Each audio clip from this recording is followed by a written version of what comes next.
Hi, I'm Karan Thapar. Over the last few years, I hope you've been watching my program, The Interview on the Wire.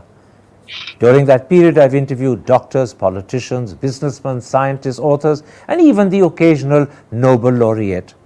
For me, it's been exciting. I hope it's been enjoyable for you. But these, as you know, are tough times, and if this program is going to remain bold, independent, and sometimes even defiant, then I think we need your support. At the end of the day, it's a truism, but editorial independence is best defended by the viewers. So if you would like this program to remain the way it is, forthright, outspoken, and interesting, then would you consider supporting us? All you have to do is to click on the description at the bottom. But more than anything else, I hope you will continue to watch the interview. Your viewership means an awful lot to me.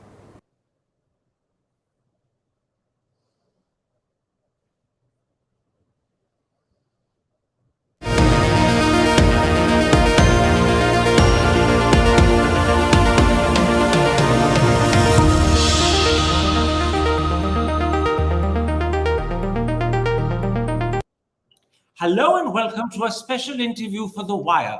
With the crisis created by Prime Minister Trudeau's allegations continuing, if not also increasing, we ask, what is the response of the government in the United States? That is undoubtedly the most important response, not just because it will determine India's relationship with Washington, but it could also affect India's relationship with major Western powers, as well as our country's standing internationally. Joining me live is the director of the South Asia Institute of the Wilson Center and an acknowledged authority on India-United States relations, Michael Kugelman. Mr. Kugelman, an article in the Financial Times has revealed that President Biden raised the Trudeau allegations with Prime Minister Modi when he met him in Delhi for the G20 and expressed concern. The same article also says that other unnamed Five Eyes heads of government also raised the issue. But sticking to President Biden, does this suggest the president thinks these allegations are serious, disturbing, and need to be thoroughly investigated?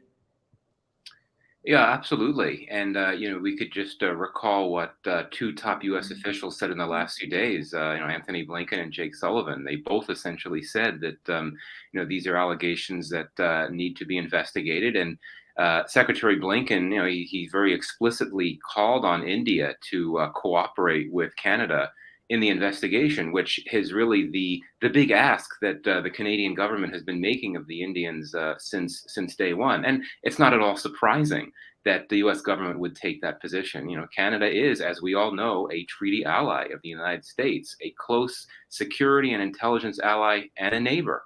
And it is not going to simply shrug off allegations that the Canadian government makes, even if they're against India, a close U.S. strategic partner. Now, Canada's CBC television channel has revealed that the Canadian government has, and I'm quoting, both human and signals intelligence, which includes communications involving Indian officials, including Indian diplomats present in Canada. Separately, the American ambassador in Ottawa has confirmed that some of this is from a Five Eyes ally, and today's New York Times identifies that ally as the United States. In fact, the New York Times goes one step further and calls it a smoking gun. So do you have any sense of how credible this intelligence looks to Washington? I mean, given how closely the U.S. works with Canada on intelligence gathering and intelligence sharing as part of their bilateral alliance, as well as their Five Eyes multilateral intelligence alliance, one would have to assume that the U.S. would take this information as seriously as Canada would take it. So I have no reason to think, based on the information that we know that's been reported in the media reports that you've noted, no reason to think that the Biden administration would question the allegations that the Canadian government has brought out against the Indian government. Let me, Mr. Kugelman, quote from today's New York Times. I'll hold up the article briefly so the audience can see it. The article identifies what it calls the smoking gun as intercepted communications of Indian diplomats in Canada indicating involvement in the plot. Now, if that's accurate, how serious would it seem to you? Well, it would be very serious. I mean, let's sort of step back for a second and, take stock of how this looks from Washington. For several years, officials in the government, particularly in the Biden administration, have been concerned about what they view to be threats to democracy and secular traditions in India. But, for strategic reasons, they can simply, at the end of the day, stay quiet on them, shrug them off, move on. But when it comes to allegations, which include evidence that I believe the U.S. believes to be true, when you're talking about a state-sponsored assassination on the soil of your neighbor and ally, you can't simply shrug that off and simply move on just because, there are clear security implications here for the United States and potentially for the Sikh community in the United States. So it certainly does pose, I wouldn't say a threat or anything like that to U.S. relations with India. And we can get into why, but certainly it is a wake-up call in the sense that this is a relationship that's really expanded and grown on so many levels over the last few years. But here is a case of the U.S. seeing its close treaty ally and neighbor, Canada, the victim of, or the U.S., I'm pretty sure, believing Canada to be a victim of a state-sponsored assassination by Washington's close strategic partner. So this is all, very difficult for the U.S. to grapple with, and it has to, figure out how to position itself in this crisis between a close ally and a close partner. Now, you referred both to Jake Sullivan and Antony Blinken a moment ago. Jake Sullivan, the National Security Advisor, said Washington was in constant contact with our Canadian counterparts, consulting with them closely. Secretary Blinken went one step further and deliberately and particularly emphasized the word coordination. Do you have any sense of what this close coordination and consultation amounts to? I think that as part of the stipulations of the Five Eyes Alliance, I think that there's obligations on the part of each member to consult and work with their fellow Five Eyes members to the extent that they can.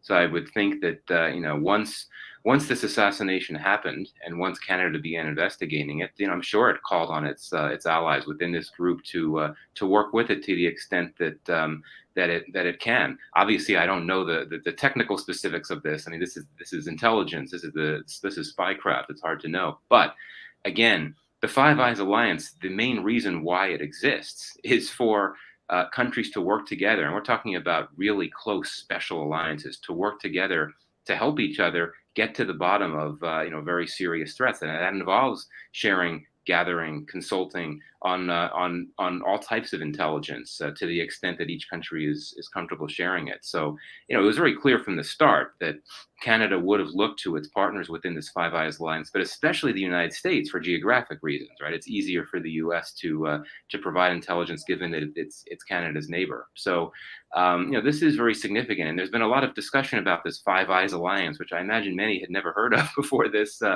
crisis happened. But this is really the main reason, I think, why the U.S. would be so involved in this, and why it would be, I think, very much inclined to back Canada in anything it comes out with in terms of allegations, evidence vis-a-vis this killing. Now, we don't know as outsiders what the quality of the intelligence is, but we do know that the character of the intelligence involves intercepts. And it seems to be suggested by the New York Times that these are intercepts of conversations Indian diplomats were having. But I assume America knows not just the character, but the quality as well, because some of that quality has come from the United States. Right, exactly. I mean, if the U.S. itself is involved in some elements of intelligence gathering and intelligence sharing, then indeed, one would assume that it's going to trust its own intelligence. Of course, countries do get intelligence wrong, including the United States. But in this particular case, you're talking about a very simple, singular event. This killing. So again, it sort of gets to the point that we've been making a lot in the last few minutes. That there's no reason to think that the U.S. would not trust Canada's the allegations and the evidence that Canada has come out with here. Now, in response, Mr. Kugelman, the Indian government has completely rejected Prime Minister Trudeau's allegations, calling them absurd and motivated. Do you have any sense how this Indian response would have gone down with the White House and the State Department? Well, I imagine that they wouldn't be surprised by that response from India. I mean, was it going to come out and accept the fact that it was behind this killing? No, I mean that's not how these things work, and especially for a government that wants to be seen as strong and nationalistic, and not going to simply, you know, sit on its hands and say, yeah, sure, we did this. Though, for sure, we have also seen in recent days a lot of messaging from the Indian government that describes Canada as an unsafe place with anti-India sentiment and terrorists that Canada has not been willing to deal with. So it's sort of like it's indirectly acknowledging that it was behind this, because why would it be going through the lens to talk about how there's all these anti-India threats?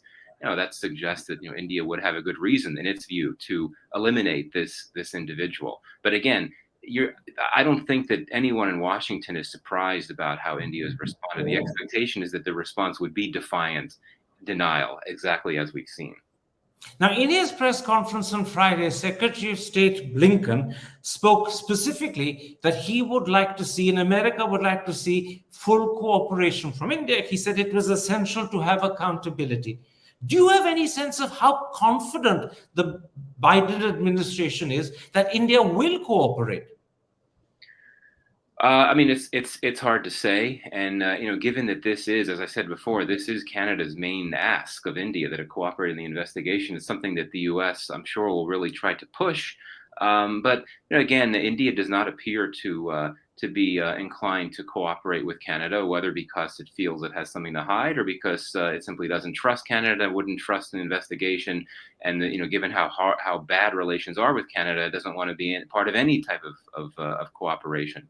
But I think that for me, the operative question is not as much will the Biden administration want to take that route of pushing India to cooperate with Canada. I think at this point, given how bad things are in the relationship between India and Canada, it may be more realistic for the U.S. to try to be a bit more cautious about how it goes about that prodding, and essentially try to encourage not only India, but also Canada not to take any more escalatory steps, which would make it even more difficult than it already is to try to walk back from the brink, so to speak, in this very serious crisis. I take your point, but both the statements made by Blinken on Friday and the earlier one on Thursday by Sullivan were clearly telling India to cooperate. And Sullivan went one step further and said there would be no special exemption for any country. That was not a threat, but certainly it was a way of indicating that if you have done it, you won't be exempted because you're just a close friend. Yeah, no, absolutely, and I think that the U.S. will continue to pursue this path of trying to get India to cooperate with Canada. But my point is that it's not going to be easy, at least not in the immediate term. And indeed, if the Financial Times report is accurate, that President Biden and perhaps several other Five Eyes allies actually brought this issue up with Prime Minister Modi in India, that would presumably mean that they also encouraged him to cooperate in the investigation. No indication to this point that even in the several weeks since that encounter would have happened, that India has agreed to cooperate. India's government, correct me if I'm wrong, has even been saying that no information has been shared with it. No evidence has been shared with it. I would not be surprised when President Biden met with Modi in New Delhi that he had something to share, maybe not very specific, but something. I imagine Prime Minister Trudeau might have had something to share as well. Who knows what's really going on behind the scenes? But it's going to be very difficult, I think, to get India to cooperate in this investigation, because at the end of the day, if the allegations and the evidence coming from Canada, and in my view backed by the U.S. and the other Five Eyes allies, are true, then India could be very embarrassed, so to speak. Very quickly on that point about the Financial Times story claiming that President Biden had raised this directly with Mr. Modi when he was in Delhi, neither New Delhi has denied it, nor has America denied it. And the story is now 3 days old, and therefore silence from both capitals suggests that the Financial Times was right. But let me take up the other point you made about India's response claiming that no specific information has been given to them. Now, CBC has revealed that Jodie Thomas, Canada's national security advisor, accompanied by the head of Canada's intelligence services, spent 4 days in India in August and another 5 or 6 in September, briefing India's intelligence agencies. In response, India's spokesperson has claimed, and I'm quoting him, no information has been shared by Canada with us on these allegations, either then, before, or after. And that raises the question, what on earth would Jodie Thomas have been doing in India for 11 days if she did not have something specific to discuss? So let me ask you, how has that response from the Indian spokesperson gone down in Washington? Has it raised eyebrows? Yeah, I mean, absolutely. And keeping in mind, I mean, it's easy to forget because, it was only a few days ago when Prime Minister Trudeau came out with his allegations. But this assassination happened, 3 months ago? So indeed, that has left plenty of time for the Canadians and perhaps others to try to present evidence to the Indian government. And indeed, you're right. I mean, given the state, even before Trudeau came out with these allegations, the state of Canada-India relations was pretty bad. And I don't imagine there would have been a reason for the senior Canadian official to go to India to talk about, say, defense cooperation, cooperation vis-a-vis Indo-Pacific and China. There'd be no reason for that, given how bad the relations were. Clearly, in my view, indeed, the only reason for that trip, or the main reason for that trip, would have been to talk about this assassination. And indeed, it has been several months since it took place. And I imagine that, yes, in Washington, U.S. officials would be frustrated, maybe not surprised, but certainly frustrated, just because it makes things more difficult for Washington about how it goes about this crisis from a U.S. perspective. Again, how to manage its position vis-a-vis a treaty ally and a close strategic partner. And one more quick point on that. I think the broader geopolitical context is important here. It's very rare in the modern era when the U.S. has faced a situation where two close partners of each other and also the United States are in a spat. I mean, I think that one of the rare occasions had been a few years back when France and Australia got into a deep crisis because of AUKUS, essentially when Australia snubbed the French arms sale in order to go with a British and American package to form this AUKUS alliance. But in my view, that was essentially a business dispute. The French were angry because their deal wasn't accepted by Australia. They were compensated. That dispute has been resolved. But this case now is so much different, right? I mean, you're talking about something of a whole other order of magnitude. It's not so easy for the U.S. to simply offer compensation, or for someone to offer compensation. It's nothing like that. So this is why, getting back to your point, the fact that this assassination happened several months ago, and it appears increasingly likely that India had been presented with information about its possible roles multiple times, and it has stonewalled, has denied, has been unwilling to acknowledge this. That makes things very difficult for U.S. policymakers to think about, what to do next, given how important their relationship is with India, but also given how critically important their relationship is with the Canadians. So would I be right in assuming that when Washington hears the Indian spokesman say no specific information has been shared by Canada with us on these allegations, either then, before, or after, their response would be, oh, come on, this is a difficult one to accept. Come up with a better response. Right. And I think that what we've seen, and this, I think, also makes things complicated for Washington. Clearly, New Delhi is trying to turn the narrative away from India being accused of a state-sponsored assassination on Canadian soil, and more towards this idea of Canada being effectively a terrorist sanctuary. In fact, your foreign ministry spokesperson said that yesterday, I believe. He said Canada is emerging as a terrorist sanctuary. Wants to focus on how India's repeated requests and demands of Canada to deal with what India regards to be very serious security threats has not been addressed. That's the position that India is taking. Now, for the U.S., that's tough because, quite frankly, that's a narrative that I don't really think has been widely embraced or not embraced at all in Washington. It's one thing for India to talk about, state-sponsored terrorism emanating from Pakistan. The U.S. is all behind that. It supports that. But this idea of Canada being a terrorist sanctuary because of the presence of these Sikh separatists, part of the issue here, quite frankly, is that I think that Khalistan, the Khalistan movement, it's not very well understood in Washington or in the U.S. more broadly. But there's a disconnect here, quite frankly, that when India turns to this idea of Canada being the safe haven for terrorists that threaten India, Sikh terrorists, it's something that's difficult for the U.S. to pick up on and sympathize with, quite frankly, which again makes it even more difficult its decision for how to position itself in this crisis. So when the Indian spokesman says that his precise words were Canada is a safe haven for terrorists, extremists, and organized crime, would you say that America and Washington in particular would find this just unbelievable? Or would they also find it a bit irritating, perhaps even a little annoying?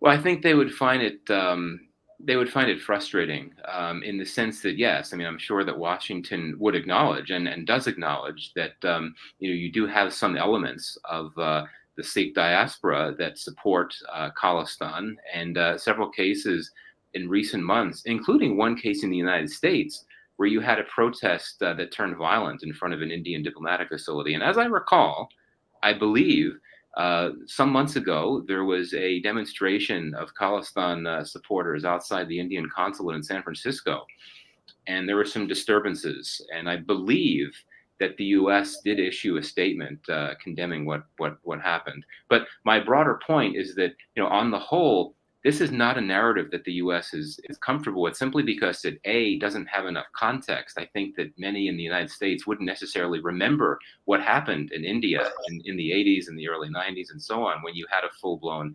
Khalistan insurgency.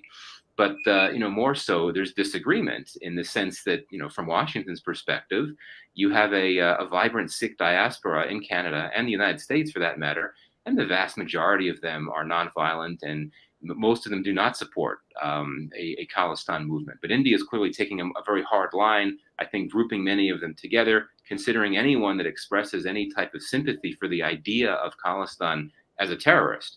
And this is something where I think it's tough for the U.S. and India to see eye to eye. And again, the backdrop here is that this is playing out in Canada, which is one of America's closest allies. Let's broaden our discussion a little, Mr. Kugelman. How difficult is this situation for Washington? As you pointed out, Canada is not just a neighbor, it's a NATO ally, it's a member of the G7, and a country that is very, very friendly to Washington. On the other hand, India is a country the Biden administration has invested an enormous amount of effort cultivating.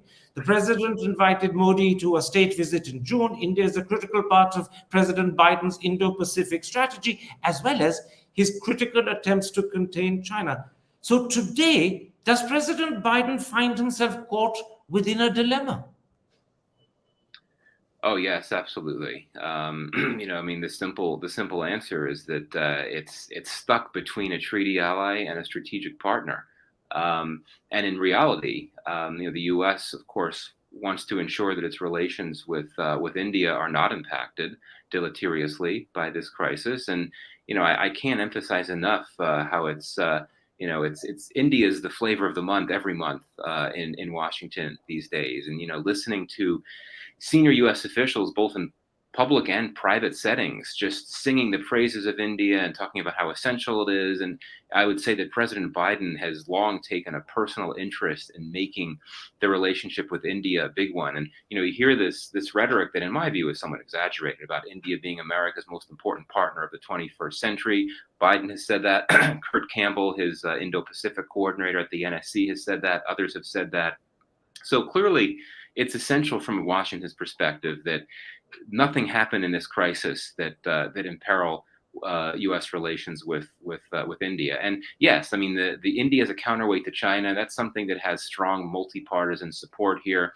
And we know why that is. I mean, it's given India's location, its growing economy, its large army, its own long-standing competition with China, and the fact that there's no other country in South Asia from a U.S. perspective that could play that role, right?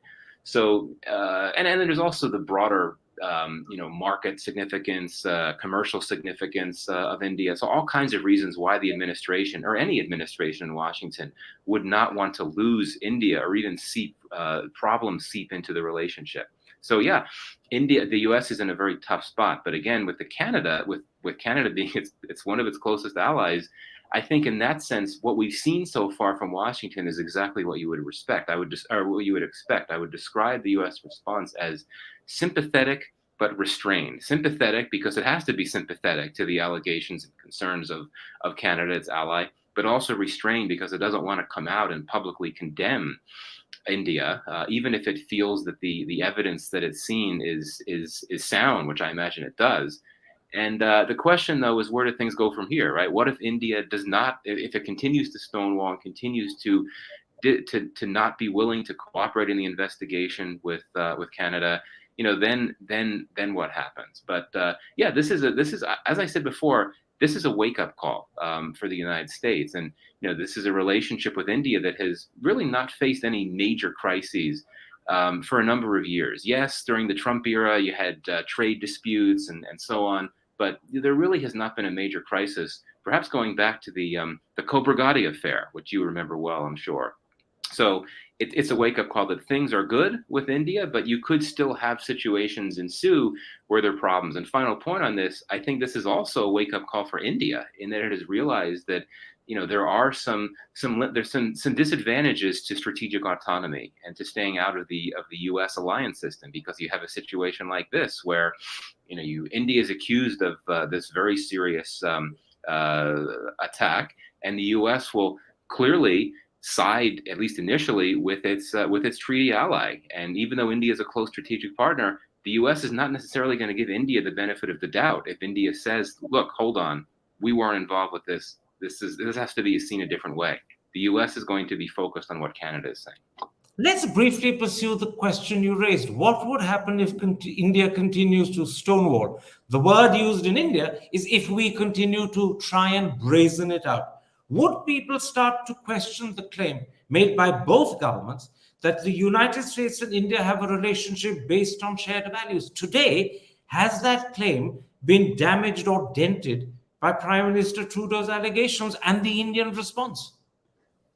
I mean, I'm one of these people that doesn't think that the term shared value should be used in this to describe this relationship, just because of the concerns about threats to democracy and so on. I think it's really a relationship that is and will continue to be, despite this crisis, based on shared interests, particularly strategic convergences vis-a-vis China and the Indo-Pacific and so on. But no, I think that, as I said before, this crisis is a wake-up call for both countries, because it does show that as much as the relationship has grown, as much as it's expanded, as many convergences and collaborations as there are, when you run into an issue where there's a clash between a U.S. treaty ally and India, there could be some very troubling implications that come out of that at the very least mean that there could be down the road some uncomfortable conversations between the U.S. and India.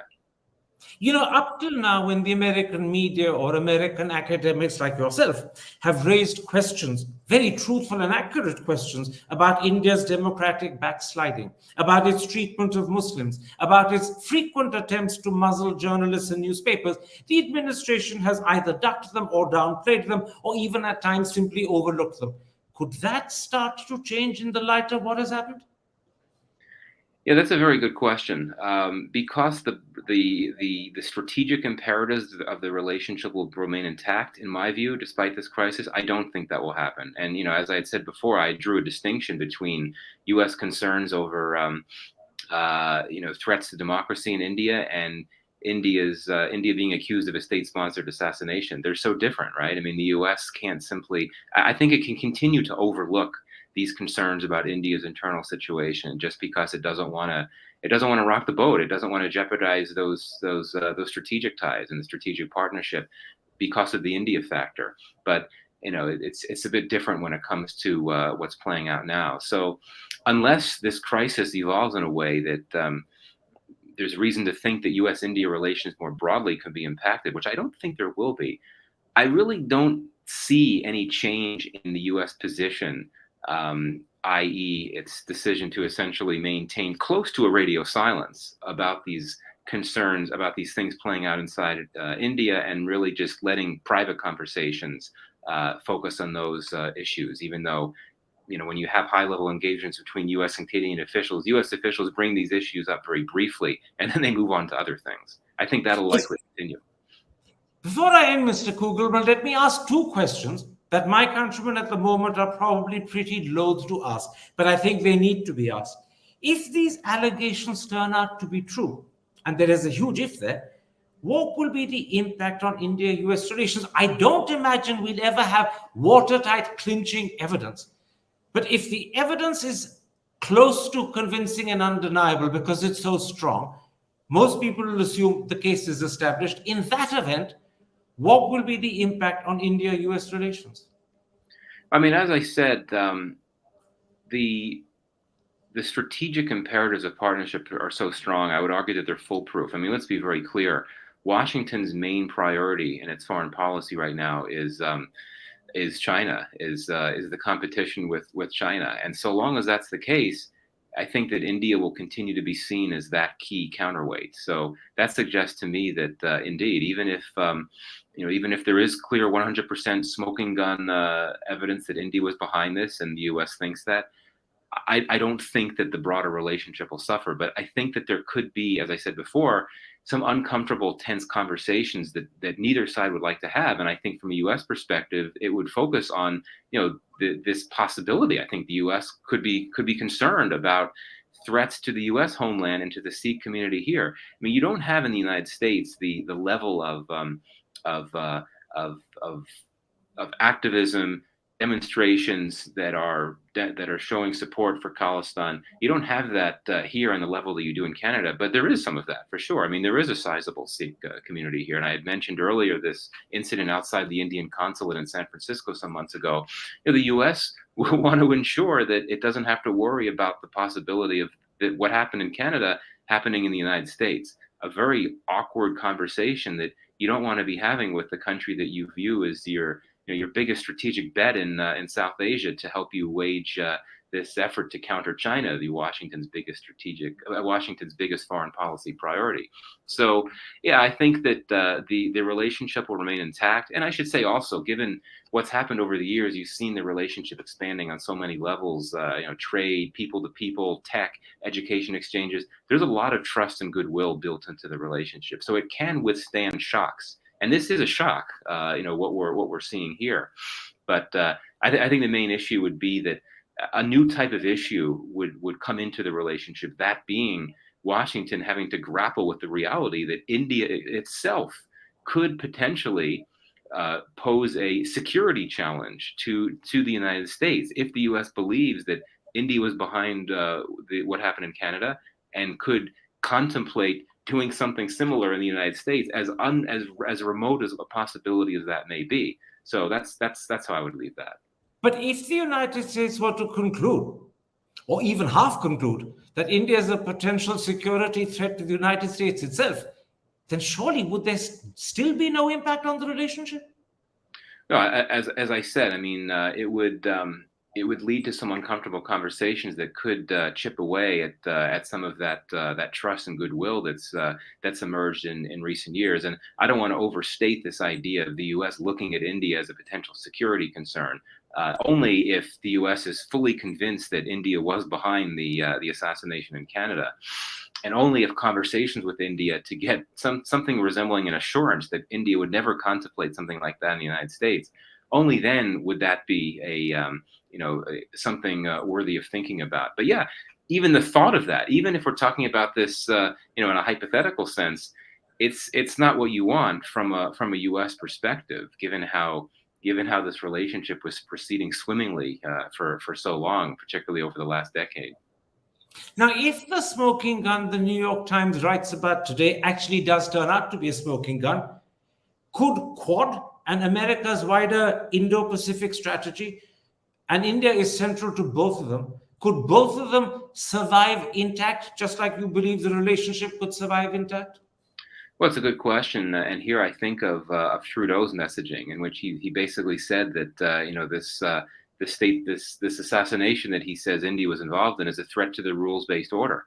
He may have intentionally been using those terms, knowing that this is something that brings the U.S. and India, and quite frankly, other Five Eyes allies, the UK, Australia, together with India. I mean, the Quad, it's all about cooperation to protect, sustain, promote a rules-based order. So indeed, it certainly would be a tension point within the Quad. I mean, I did note that you did have a Quad meeting at the UN General Assembly just over the last few days. But yeah, you're right. If the worst case scenario plays out in the sense that India is found to have 100% been behind this assassination, then yeah, I think that it could mean some tensions will seep into these critical organizations. But again, I think that there's so much trust and goodwill in the relationships, not only between the U.S. and India, but the other Quad partners in India. I think they're all at high right now. So I think they've managed to get over it. Though I will say this, a lot of people thought that when the Russian invasion of Ukraine happened, and India, of course, was unwilling to take the position that the other Quad countries wanted it to take, that didn't impact the Quad. But again, what we're talking about here is very different. It's such a more concrete, vivid. Well, let me put it this way: it's something that, from a U.S. perspective, is so much more concerning because it's something that has direct security implications for the U.S.